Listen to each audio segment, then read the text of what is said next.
導してる。誘導さえしてる。3ヶ月で去勢とかしちゃったから病気だったらと思って。だからもう声変わりしてないんですよ。赤ちゃんの誘導したり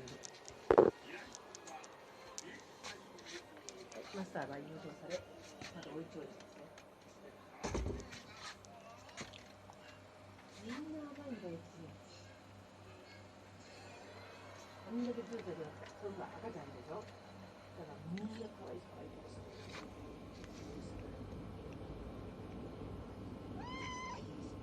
これ赤ちゃんですよ。ギャップは嬉しいです。体はでかいです。パンパン。やめることのパンパン。だから300のっていうのはもっとは遊んでるけど、トマトなんだよね。